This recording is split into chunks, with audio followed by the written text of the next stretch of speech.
Welcome back. Hey, Titan fans. Been a hot minute. You haven't heard from us ever since we did the recap on the Colts game. A lot has happened since then. We had to go to London to get spanked by the Ravens. Then we had a bye week. And we just haven't been able to make videos. We had our grandfather pass away, and we were traveling from the state we live in back to Tennessee for the funeral and all of that. That's why we weren't able to do anything when it comes to the Ravens game. And then during the bye week, Josiah decided to have a daughter. So all that happened, which I guess is more important than making a Tennessee Titans video. To recap where we are at the season at the bye, so the channel kind of had to take a little bit of a backseat, but we are back and ready to briefly discuss what's happened, but most importantly, preview this Falcons v Titans. Yeah, like you said, a lot has happened, and a lot has happened in the Titans world and then our world personally. But so that's why we haven't been able to make videos. But it's good to be back, even though I feel like this next game coming up is huge for the franchise because this is my opinion. I feel like if we lose, it's time to just burn the whole thing to the ground and start fresh. That's my opinion. If we win, we're 3-4. We're still in this thing. But and if we win, I say don't give a chance. Don't do trades. We're done trading. Okay. If we lose, then I say anyone that's over 30 is good to go, in my opinion. But yeah, so I think this game's huge. It is huge. It is huge. Let's go ahead and just dive right in. Let's briefly discuss the Ravens game. I think we hung tough. I think we played well. But as much as it pains me to say this, because let's be honest, the Ravens could be our biggest rivalry as far as a team's concerned. Because we kind of have a rivalry with the Jags, but it's not like strong. Like the Titans Ravens rivalry goes back a long time. So it pains me to say this, but the Ravens are just a better team than us. So the fact that we didn't get blown out is honestly, good on us. Good on us. Obviously, you want to win every game and not make excuses, but the very next week they spanked the Lions 3-35 or something. I did not expect that. Yeah, me neither. So the fact that we just lost by 8 points, and let's be honest, we had the wind in our sail. We went down there. I think we scored a touchdown, and then we got the ball back. Their first three drives, I think, if I remember correctly, their first three drives were punt, and maybe a turnover. Did he throw a pick? Lamar Jackson did. Did, yes. Yeah, to bunting, right? Yes. Yeah, so I'm pretty sure it was turnover, pick or something like that to open up the second half. We had the wind in our sails until Tannehill went down. And as soon as Tannehill went down, Malik Willis is just awful. He's awful. The offensive line was awful, but offensive line was awful has as the well. problem. He doesn't want to throw it, but offensive line, I feel like it's just so bad. It is so bad. It is so bad, but nobody gets sacked like Malik Willis gets sacked. He just does not throw the ball like him. But I do think it's a combination between him and that line. Yes, I agree the line's awful, but he had I think it's 12 dropbacks and 4 sacks. I think that didn't happen with Tannehill. The play that got sacked a lot. The play that frustrated me the most with him was when we needed to stop the time, and he was literally right beside the sideline, but instead he try to cut it, break 2-3 tackles to cut it inside to get tackled inbounds, so the time kept going. His problem is he always looks like he's playing backyard football. Yeah, I feel like, and I don't want to sound mean because he's a good guy, but I don't think he has a high football IQ. No, me neither. I literally think basically his Liberty playbook would be all right, you got this guy running this route. Snap it. If he's open, air it out. If he's not, tuck it and run. And I think that's basically what he did.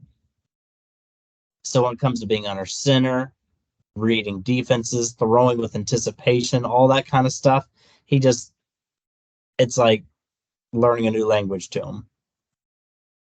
So who knows? Maybe he'll pull a Geno Smith by the time he's 30 31, 32 years old. Maybe he'll be a serviceable quarterback somewhere. I think he's far from it. But anyways, let's jump back into the reaction. I mean, do you agree anything with what I said with the reaction to the Ravens game where we hung tough? We had a commendable game, but they're just a better team than us.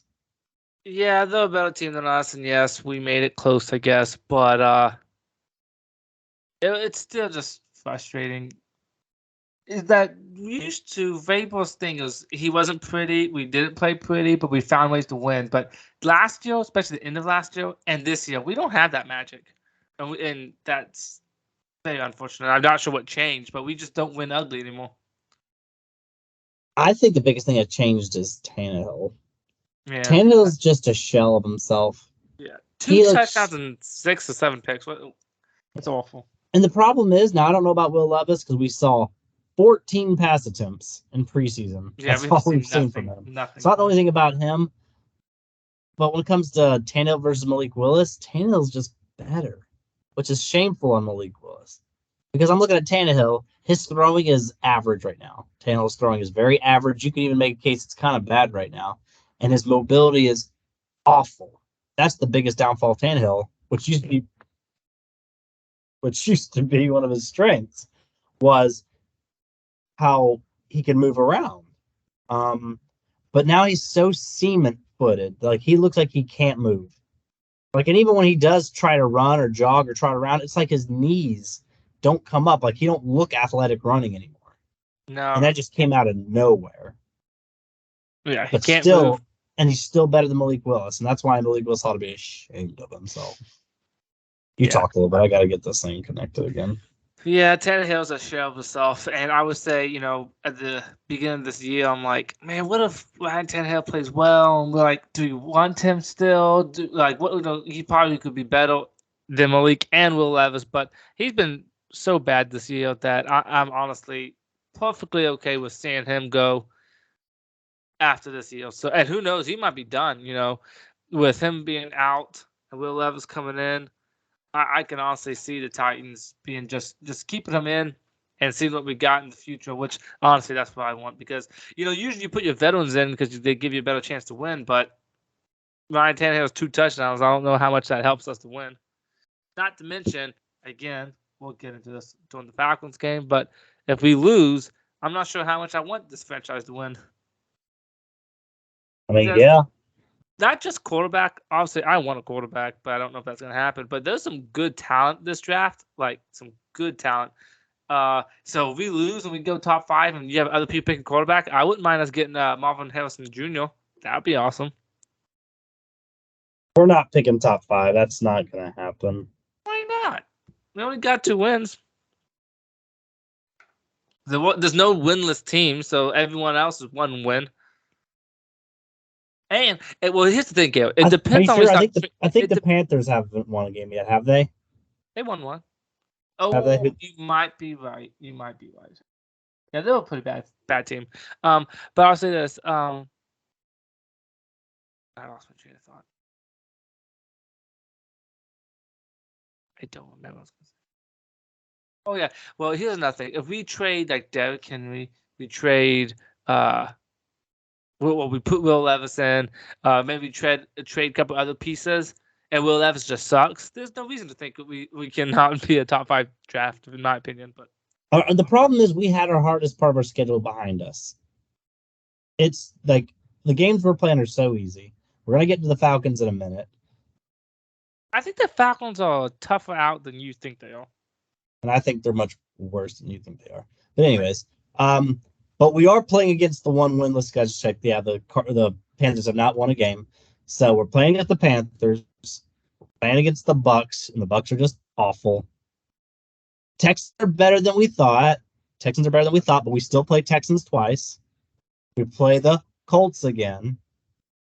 We play Jags twice. Now, Jags are good, but at the same time, division games, everything's out the window with division games. So we could steal a win there and break even with them.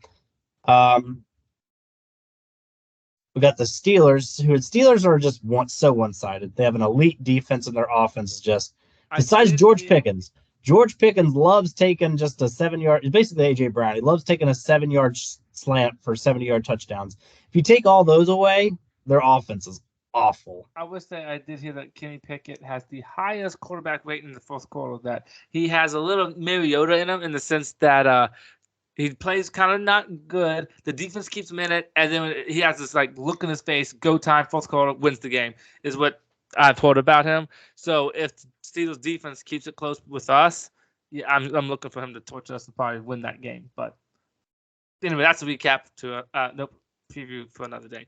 But either way, I'll say this though: I heard a bunch of losers in that what you were saying because I think the Texans are better than us. So you could easily say that's 2 losers. At best, a split. I think Colts are better than us, so they could beat us next time. Now we might split because we lost in Indy last time, but I think we are the worst team in our division. So I think. But here's the thing, though: we're playing against the only team that hasn't won, so that's probably a win. That's the only one I say is a win. That's Bucks. For sure. Bucks are awful. They're awful. They're better than us, probably. Defensively, they're better. And Baker's not. I don't think Baker's great. So maybe, but Mike Evans is going to kill us. Would you like to know how many points they've scored in their last 3 games? 18, 13, and 6. Yeah, that's like their offense is literally worse than ours. That's not good, but no. I definitely don't say you can't say they're awful and then you say, "But Titans, we're a good team at 2-4." Well, here's the thing: I'm not saying we're good. But I'm saying Bucks are not good. Falcons are not. I know we're not. You disagree with this one. Falcons are way worse than the record shows. I disagree. Panthers, like I said, Texans twice. I give you that one. Like if we just get like 3 wins out of all those, that puts us at 5 wins. There's still going to be teams picking with way under us. Like we're not going to be unless we plan on trading draft picks that we don't have. We're not going to be in pecking order of a quarterback or on striking distance of a quarterback. And even if we were, sadly, they're going to give Will Levis a shot. We should never picked him. I mean, I agree we should have never picked him. But at the same time, I'm sure their justification is they're going to say we can't trade our 2nd-round pick from this year and our 3rd-round pick from next year to move up to get a quarterback to literally never even give him a shot in the NFL to see if he's worth anything. Well, that's because Cawthorn's being dumb. Anyway, let's get to the Falcons game. But I do sadly agree with you. I forgot my original argument as we arguing. So reason I was just trying to think. I was defending the fact that I think Titans are not going to be that good this year, and we're just going to not make the playoffs. And then I forgot that we was actually arguing about the Titans picking top 5. And with what you're saying, like, oh yeah, you got a point. We're not going to probably be picking top 5 because we are probably going to get 6-7 wins probably in the season.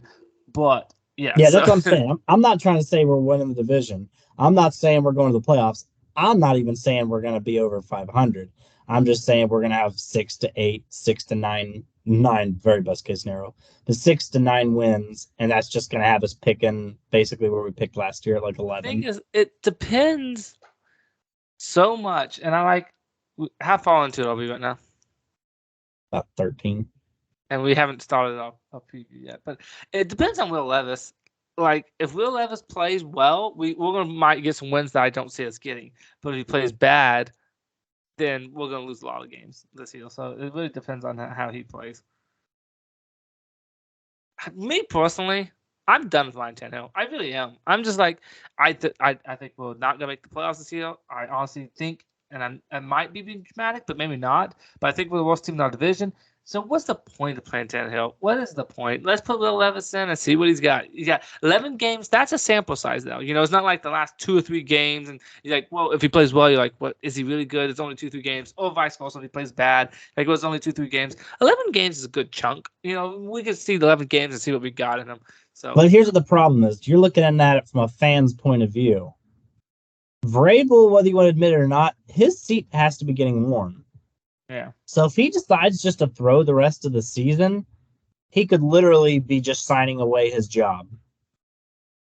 Because, and let's be honest, I like Vrabel, but if you tell me he goes from in 2021 having the number 1 seed to 2022 having a complete fall apart and go 7-10 and miss the playoffs, and then the year after that only win 5 games, he should be fired. Yeah, I agree. So I wish why would he purposely sign up to get fired?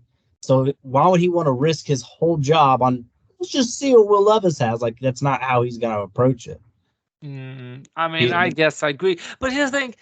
Because I agree, Tannehill, I am done with Tannehill. Tannehill's not been good this year, but he's gonna be the starter. Whenever he's healthy, he's gonna be the starter. Simple as yeah, that. the thing, Tannehill's not been good this year. I'm like, can you really say Will Levis is going to be worse than that? I mean, he's got 2 touchdowns in 6 games. Who does that? Tannehill. That's who. He's got what? Was it And Malik Willis six picks? How many picks does he have? somewhere in there. Yeah, 6, maybe 7. But either way, it's like I don't think Levis would throw much more than that. Maybe he would because we play against some decent defenses. So maybe he would throw some. But I'm just saying, Will Levis played 6 games. It's hard for me to imagine Will Levis to be 2 touchdowns, 6 picks. Anyway, and Will Levis, I don't know if he's like super. You wouldn't call him a running quarterback, but he can move a little bit. And like you said, Tannehill, for whatever reason, I guess his age, cannot. And so maybe if nothing else, Will Levis can buy a little more time with his bad offensive line that Tannehill can't. And who knows? Maybe I'm putting way too much stock on Will Levis, and this guy's gonna suck, just like we thought he was when we drafted him. The problem is we're just stuck. Here's the thing. I know we've said this before, and this is probably way more of an off-season conversation. We just should have never drafted Will Levis because if we had never drafted Will Levis, I would be like, put Tannehill on IR. Let's go ahead and tank, trade away Henry, trade away D-Hop, trade away Danico Autry, trade away all these expensive veterans, get the picks. Let's go get Caleb Williams, even though we discussed this off air. Caleb Williams, I really got turned off to him by him wanting a part of the ownership of the team that drafts him. Yeah, he's beginning to show his butt a little bit, that's for sure. He's annoying me. Yeah, well, like, no matter how good you are, like, who does that? Not to mention the fact that very few players in the NFL, even quarterbacks, play on the same team their entire career. So, like, just say if the Bears end up drafting him in the first overall pick, you want a piece of the ownership of the Bears, but then it's possible that the Bears trade you away. So now you get traded to the Buccaneers in 2035, and you're part ownership of the Bears, even though you're playing for the Bucs. Like, is that even legal? Yeah, that's stupid. Possible? Either way, Plus, yeah, that's dumb. Who do you think you are? Like, it used to make me mad back when like Russell Wilson and Kyler Murray, but Russell Wilson and like Kyler Murray wanted to be part of the decision making and hiring coaches and things like that. Like, I think that's too big for your britches because in the end you're just a player. But then wanting to be part owner, but it's not like we'll be in striking distance of him anyway. But like these quarterbacks coming out are so egotistical. Did I use the right word? Yeah, the kids these days. Yeah, full of themselves. Let's put it that way. They are. But anyways, as I was saying, getting back to on track, if we had never drafted Will Levis, I'd be like, okay, Malik Willis sucks. Tannehill, you're old, and now you suck. So how about we just go ahead and lose out, and we can go get Caleb Williams. But because we have Will Levis, we just feel like, and I understand it, but we just feel like we have to give him a shot. The thing is, we got so many holes that even if we don't get quarterback, I would still like to be picking top 10, top 5, probably not top 5, but top 10 because we need offensive line help. We need a receiver. We need maybe a safety because we probably wouldn't get that in the first round, but we do have a hole now in safety. We need cornerbacks. We need a good cornerback. So there's so many holes we have. So, I mean, if we could get ourselves a superstar and a top 8 pick, that'd be nice. But we'll see. Anyway, you ready to talk about Titans? We need to jump into this Falcons game because really the conversations that we're having right now is legitimately just off-season conversations. And talking about where we think our draft position might be is probably kind of dumb. So I will say, though, the one conversation that did get answered, I do remember us having the conversation. I don't remember if it was on a video or not, but saying, my question is it possible with these weapons, Burks looks like he's going to break out this year, and now we got DeAndre Hopkins and Chig Okonkwo. He's supposed to be really good this year, hopefully. So with all these weapons, couldn't you see Tannehill throwing for 30 touchdowns? And then we're like, oh, should we bring him back or not? Like, Amaro's actually having these conversations. Yeah. But now, thankfully, thankfully, he answered that for us.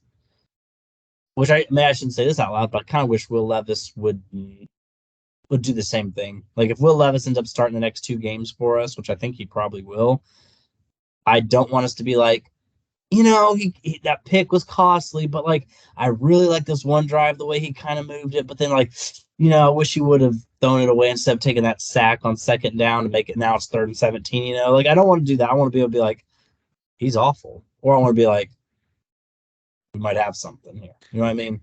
Yeah. Let's be honest. Sadly, Marcus Mariota did that to us in 20. I think he had a really good 2016 season, but like this 2015, I'm like, okay, promising rookie season. Then 2016 is good. Then 2017 is like, all right, he kind of took a step back, But then 2018 is like, okay, it wasn't great, but good. It just kind of kept us where we're like, we wanted more, but we weren't out on him. Like, I don't want that. I want to just know. Yeah, I agree. But I have a feeling he's gonna. Well, I mean, he could be just awful, but I have a feeling he's gonna be mixed things. Because to me personally, I don't think he's good enough just to be killing it. But I don't know. I don't either. I'm very anti Will Levis. I mean, hope for the best. Imagine if we did get ourselves a steal, and it's possible.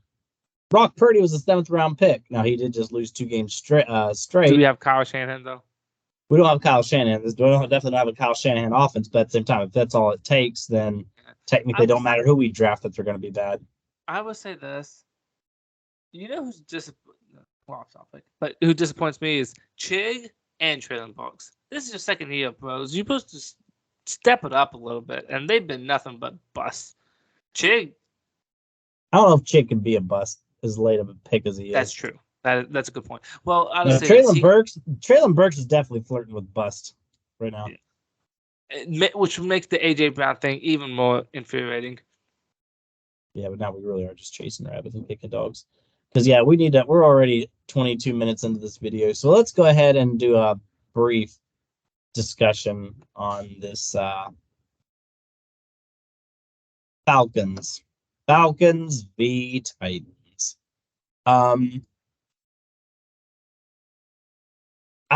It's going to be a weird game. I think we're probably going to be quite divided because now something we like to fight about. We fight about it all the time. But I think you're never happier than when the Titans are losing. And whatever team we're going against, suddenly you just become the biggest fan of that team. I don't know why you think the Falcons are bad. Like, why are they bad? They have a good sneaky defense. Desmond Ridder is a bottom 3 quarterback in the league. I think he's the number 1 at turnovers. Pretty sure he's turned the ball over more than anybody. He did fumble a lot last game I watched of him, but I don't know why, but I found myself watching 2 Falcon games. I think I was watching them for the other team, but I've watched 2 Falcon games. So I actually seen them. And their defense, they have some young talent. They're sneaky good. And of course, going against their defense, I'll give them some credit on defense. Their defense seems to be sneaky good because I feel like the Falcons have had a bad defense for the last 20 years. So I will say their defense is sneaky good, and that's the thing that I don't want to say scares me, but that would be the reason they win.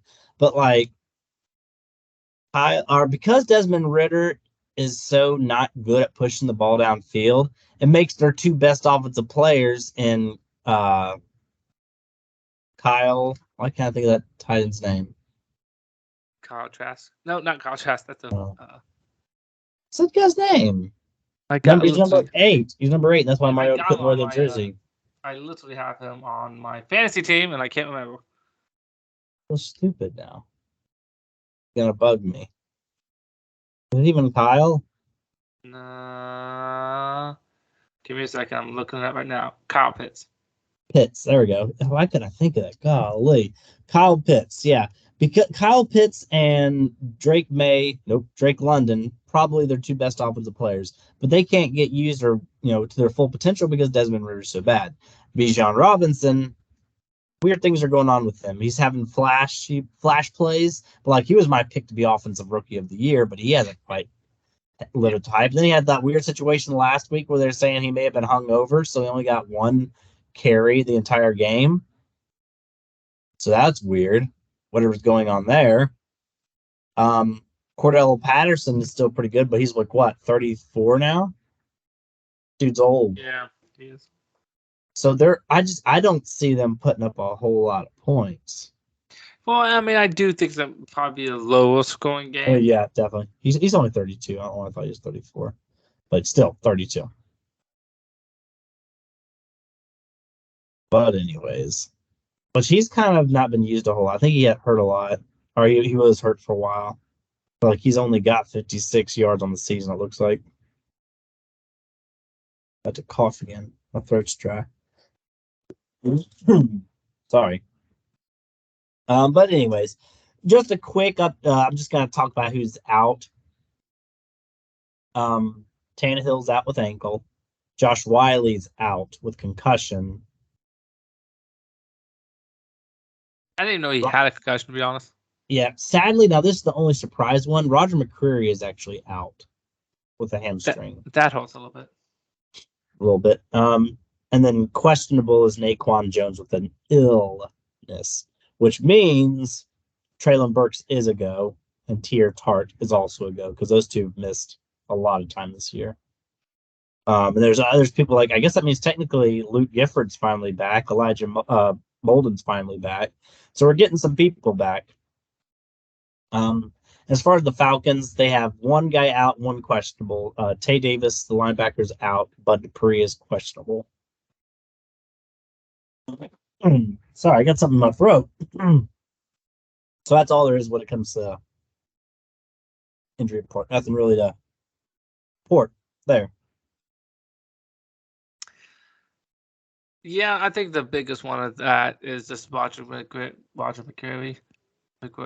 How do you say his last name? I think that's gonna hold a little bit. I think, but hopefully, I've been decent. Like I think he's all right. Mr. Bunting, I think he's been decent enough. Fulton has done a little bit better. I think the last couple weeks he hasn't been torched as much. I think it was just the 1 week. I think he was still. Actually, he got benched against the Ravens. He got benched for Trey Avery. I'm doing bad. Yeah, he got benched for Trey Avery. Which is interesting. Vrabel's benching all kinds of people because he benched Fulton for Trey Avery. He benched Andre Dillard for Nicholas Petit-Ferrer. That needed to happen. Yeah, that needed to happen. But interesting. So, I can't remember how we do these previews. We don't just jump straight into score predictions. Not usually, no. Usually we just talk about. I mean, yeah. If we're gonna win this game, it's gonna be by just giving Henry the rock and letting Henry run. Which is so weird to think because we could be out without him soon, but until we have him. We'll know soon because Tuesday's the trade deadline. Yes, it is. It sounds weird not having Henry anymore, but it makes sense if we're trying to rebuild. But yeah, I think we should run the ball. I hate to say this because it's what we say every single week, but I think this is going to be a low-scoring game, and it's all about who can pull it out in the end, in my book. Is this in Nashville or is this in yes, it is. Yeah, it's in Nashville, and that's going to also kind of affect my answer. Because we've been a lot better at home. Usually the Titans are not that way. Usually we're worse at home than I would like us to be, but we're usually pretty good on the road. But not this year. Let's put it this way: we're 2-0 at home. We're 0-4 away. Now, technically, the London game was a home game, but it's not a home game. That is stupid. I do agree. But yeah, the two home games we dropped 27 on the Bengals. We dropped 27 on the Chargers. So we've got 54 points at home. So we're actually outscoring our opponents 54-27, twice as many points. The thing is, I will say, what makes this hard to predict is you and I literally have 14 passes to go on by Will Levis. That's it. But I agree with you. We should run the ball. And for the Falcons, this is what I say. If they can stop the run, I think they win. If they can't, we lose. If they can't, we win. I think that's simple as it gets, but that's what it is. Yeah, let me put it this way. I think if Derrick Henry rushes for over 100 yards, we win. If Derrick Henry finishes the game with 20 carries and 69 yards, L. Yeah, I agree. And that one thing that scares me, though, no Kevin Byard. I could see Mr. Pitts going off on us. I could see him having a He decent could, but I think he's been complaining with his lack of usage this year. But I don't know if it's lack of usage as much as I don't know if you've ever seen Desmond Ritter, his numbers. He'll be like 9 of 11, but he'll have like 33 yards. Definitely a safer quarterback. Well, he throws picks, but he throws picks and dink and dunks.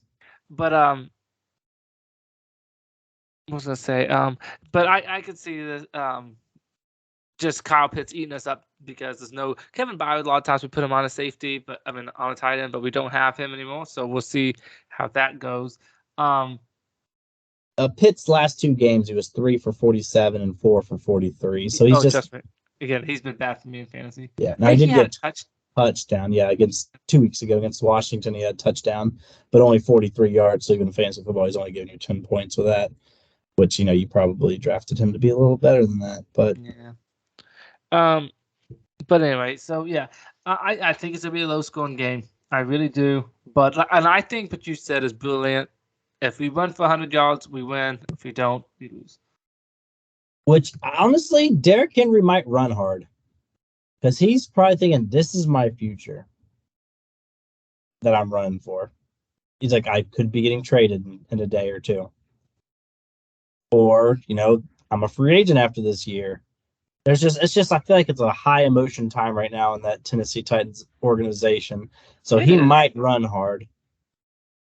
I just wish I knew what direction he was going. Again, well, let me ask you this real quick, and then we'll say scores. If we lose to the Falcons, are you ready just to sail everything off, or no? Because you kind of looked at me weird when I said that earlier in the video. What's your opinion on that? We lose. We're 2-5. Do you still trust us making playoffs? No, I'll be 100% honest with you. I feel like the way this game goes is how I want our season to go. Okay, yeah, I agree with that. But here's what the biggest issue is. We're not drafting a quarterback, and we don't have many draft picks. So I feel like us just try to fight for a higher draft. If we get rid of Derrick Henry, DeAndre Hopkins, I would say Tannehill, but I don't think no one wants that. Maybe for a bag of peanuts. But here's the biggest issue with this. Maybe Autry. You don't think we'll get some draft picks off of that? No first rounders, but we'll get some stuff. We'll get like 6th and 5th round picks. So it doesn't matter. We can end up losing out the rest of the season going 2-15.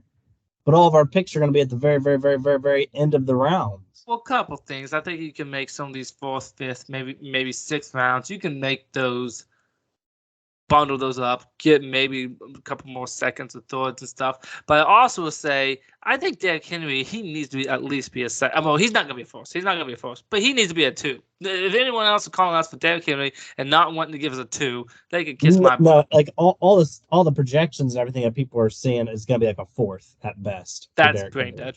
That's ridiculous. I mean, I agree it's brain dead, but at the same time, they'll be like, it's a 30-year-old running back who's not even under contract next year. So why would we trade a second round pick for 10 games of a 30-year-old running back? If you're a team that thinks you're just one good running back away from winning a Super Bowl, you make that happen. Why wouldn't you make that happen? You'd be brain dead not to make it happen. Trade a second, get Derrick Henry, win a Super Bowl. It's that simple. A second round is the Super Bowl. Let me put it this way.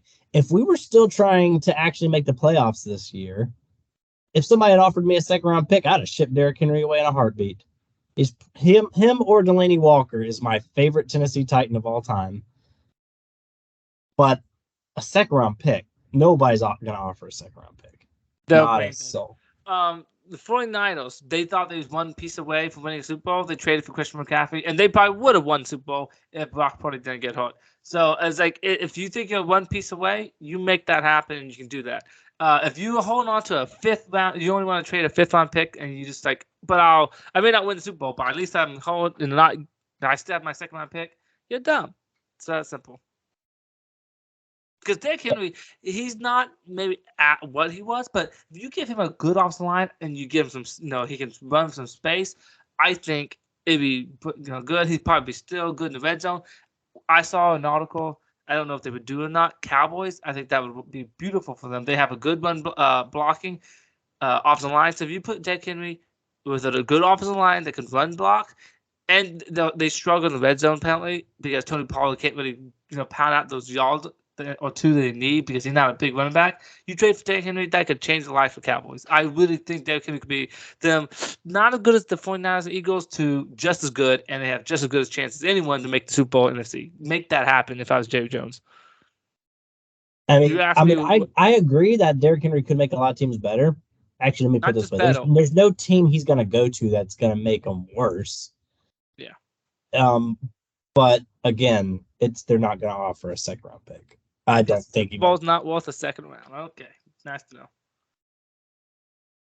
Well, here's another thing, and a lot of people's discussed this, and I agree with them when I hear it.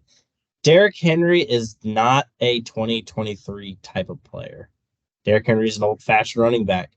He is our most valuable asset on our team and has been for the last 4 years. But other teams aren't going to have that kind of value. If he gets traded, let's say it was him that went to the 49ers instead of Christian McCaffrey, they're not going to give him 25 to 30 carries and just pound him up the middle. That's there's 4 or 5 teams that actually just do that. They just hand the ball off and run up the middle over and over. If the Steelers traded for Derrick Henry, I think they would give him the ball 20, 25 times. I think but the problem is Steelers not really just a piece away from winning. Yeah, they're not. But most teams, they're going to give him 11 carries. And most of those are going to come on 3rd and 2 or 2nd and 1 on the goal line.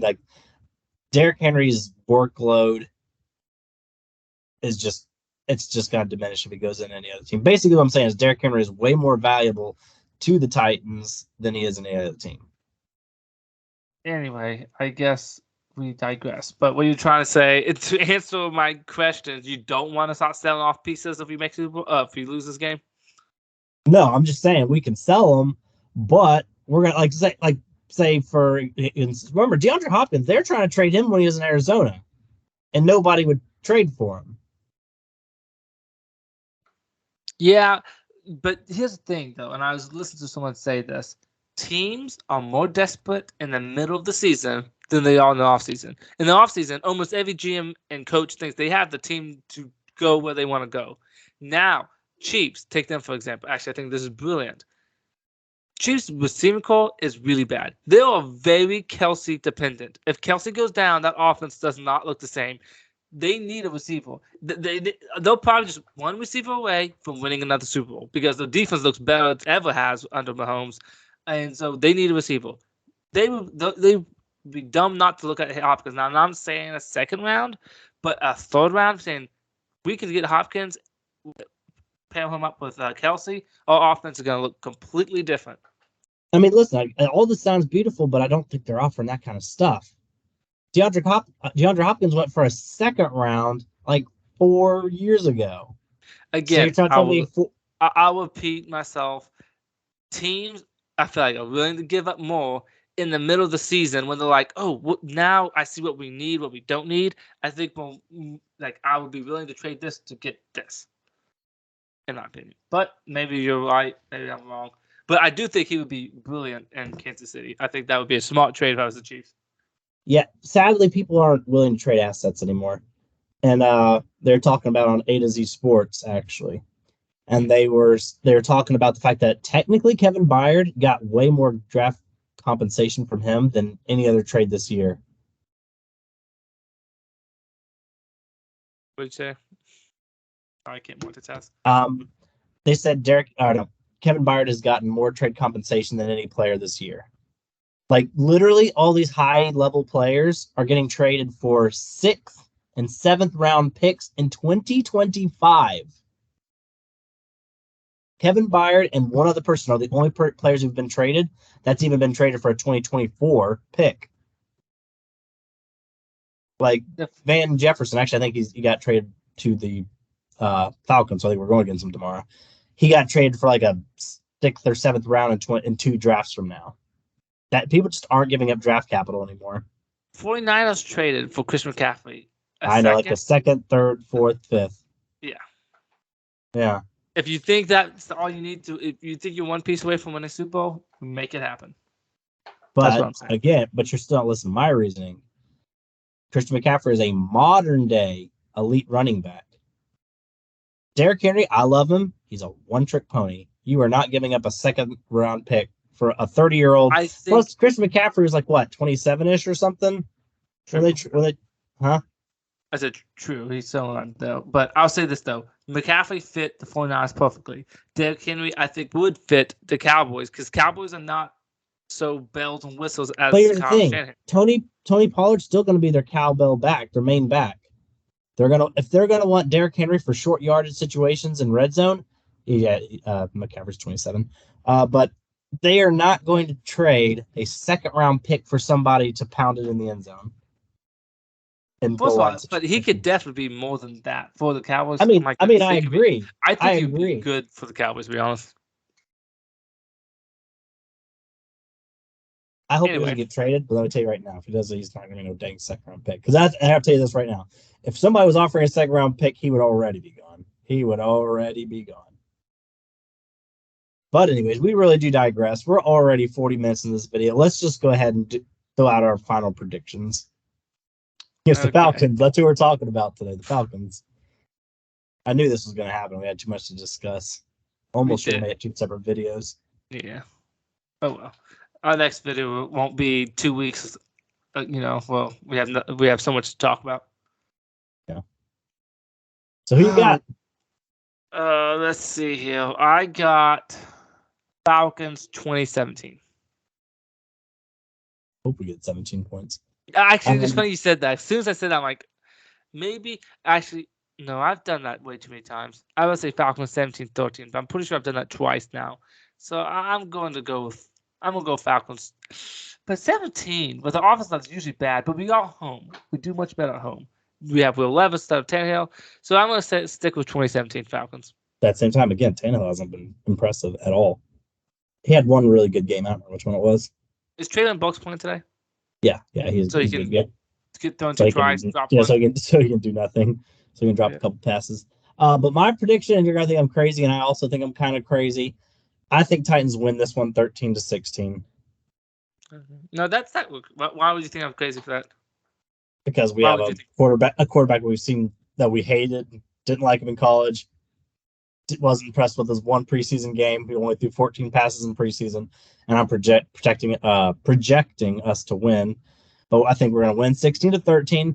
It's our homecoming week, basically. There's I think 170 ex-Titan players are showing up. We're wearing our Oilers jersey, throwback Oiler jersey. We're home. Vrabel, I think, is still undefeated coming off the bye. I did see that, yeah. Just all these factors, and we always call it, this is a Mike Vrabel game. And I feel like this is a Mike Vrabel game. If he still has some of that Mike Vrabel magic, this is a Mike Vrabel game. All right. So you have Titans barely winning. I have Titans barely losing. Yeah. Here's what's going to happen. I would rather, then I'll tell you right now before we close, I want whatever we do against the Falcons, I want us to also do against the Steelers. Like if we beat the Falcons, I want us to beat the Steelers and be 4-4. If we lose to the Falcons, I probably want us to kind of lose to the Steelers, so that way we're 2-6, embrace the tank. You know what I mean? Yep. Yeah. So, anyways, anything else you want to say before we get on out of here? No, that's all. Hopefully we'll get a win. I don't know. I'm confused about what I want, actually. I hate when I get to this point in the season. Usually not this fast into a season, but I don't know what I want anymore. But hopefully we get some clarity for our busy minds. Yeah.